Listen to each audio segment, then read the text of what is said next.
le monde connaît Bowser, le roi des Koopas. Mais est-ce que vous connaissez vraiment tous ceux qui gravitent autour de lui? Et oui, car si Bowser est le boss incontestable de son royaume, il n'en reste pas moins entouré d'alliés qui eux-mêmes sont rois ou reines et possèdent leur propre armée.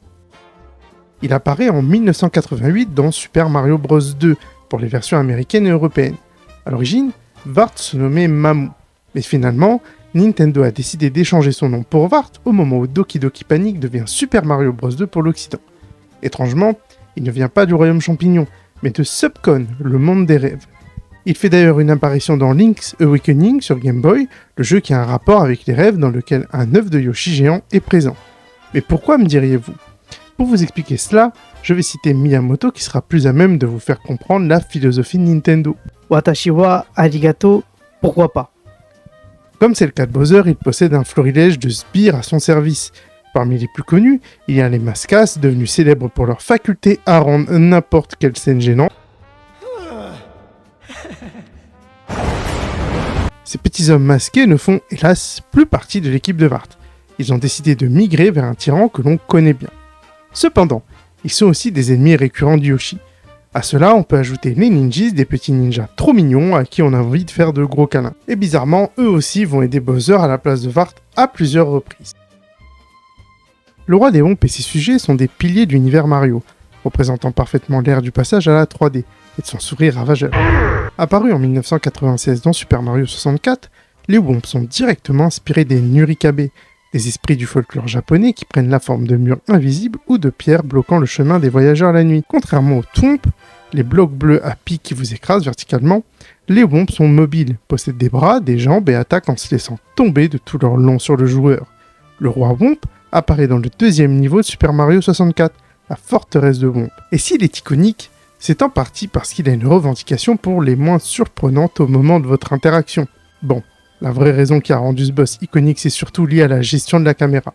C'était l'un des premiers ennemis qui obligeait le joueur à utiliser la profondeur de la 3D, attendre qu'il tombe, l'esquiver sur le côté, puis lui sauter dans le dos avec une attaque rodéo. Petite anecdote, dans la version japonaise, les Womps s'appellent Batan, ce qui est le bruit d'une porte ou d'un objet plat qui claque. Ce qui expliquerait ses dents cassées. Les Womps ont un petit cousin, le Thwomp. En vérité, il n'y a pas grand chose à dire de plus sur eux, ce sont des cailloux qui vous tombent littéralement dessus. Ce qui est assez comique avec eux, c'est qu'ils ne sont pas nécessairement méchants. Dans certains spin-offs, on apprend qu'ils bloquent le chemin souvent par devoir ou parce qu'ils sont coincés. Dans certains jeux RPG, ils acceptent de discuter et peuvent même être très polis. Si vous êtes familier au monde du plombier moustachu, vous devez donc tous connaître les plantes piranha.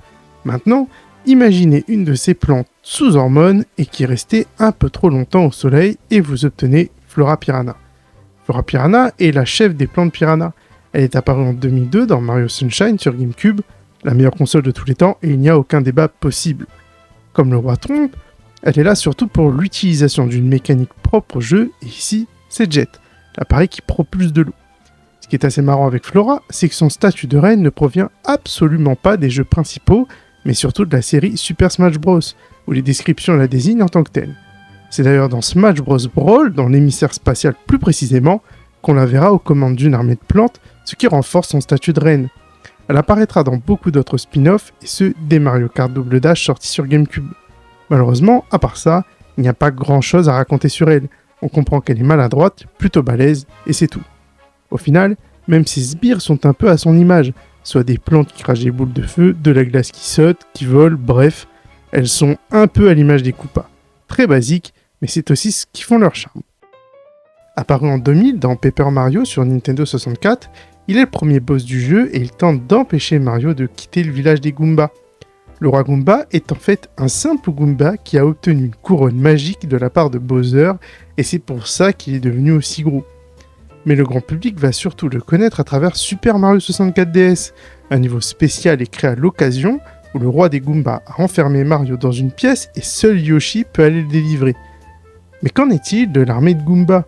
Eh bien, contrairement aux Piranha, les Goombas sont très inventifs.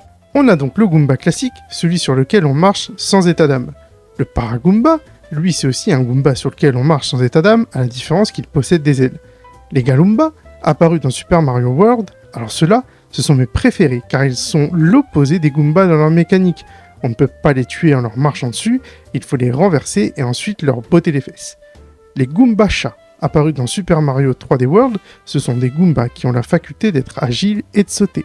Ensuite, on a les micro-Goombas, ce sont de petits Goombas qui, mine de rien, sont énervants à écraser. Et pour le dernier, c'est plus une technique qu'autre chose, mais il est quand même bon de le souligner. Les Goombas peuvent s'empiler et se déplacer comme un seul homme, ce qui rend l'écrasement de ces derniers plus compliqué.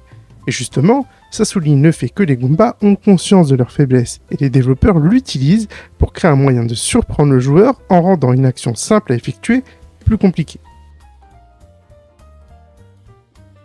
Je vais traiter ces deux boss ensemble pour qu'il n'y ait aucune confusion possible. Et pour ça, voici un calamar et voici un poulpe. Maintenant qu'on a les mêmes bases, on va commencer avec Pulpo Boss. Apparu en 2007 dans Super Mario Galaxy, le Pulpo Boss est instantanément devenu iconique. Pourquoi ? Parce qu'il a transformé un combat de pleine forme en une partie de tennis de l'espace.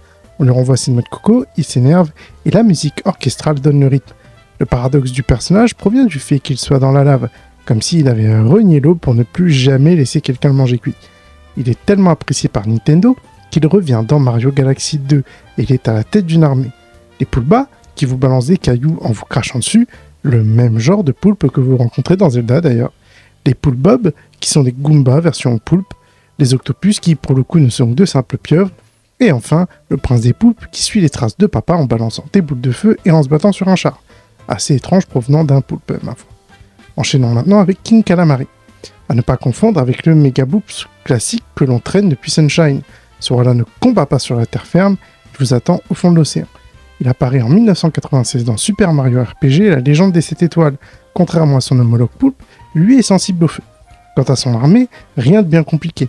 Dès lors où le mot Bloops est à la fin, alors c'est un sbire de King Calamari. Bloops, Mini Bloops, Mega Bloops, Mecha Bloops, Baby Bloops, bref, ce sont juste des calamars.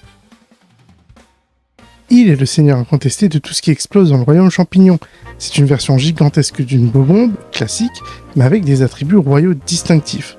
Il porte une imposante moustache blanche, ainsi qu'une couronne dorée. Contrairement au petit Bobomb, il possède des bras et des mains gantées, ce qui lui permet de saisir ses adversaires. Il se voit comme un gentleman de la guerre. Il est très attaché à l'étiquette royale et au respect du rang. Il considère que se faire battre par quelqu'un qui n'a pas de moustache, comme Yoshi dans le remake DS, est une insulte suprême. Il est apparu en 96 dans Super Mario 64. Il est le tout premier boss que le joueur rencontre dans le jeu.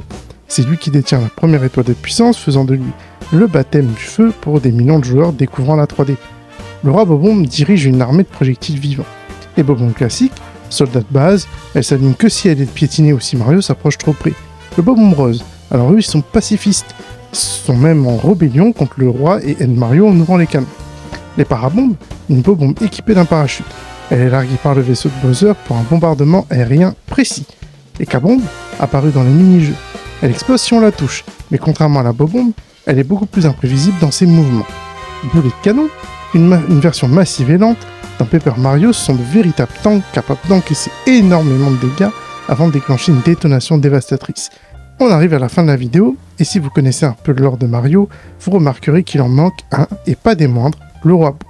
Le truc, c'est que ce personnage est tellement important qu'il mérite une vidéo à part entière, tellement il y a de choses à dire sur lui par rapport aux autres rois, et premièrement, dans la relation qu'il entretient au fil des épisodes avec Luigi, le meilleur personnage de la licence, bien évidemment.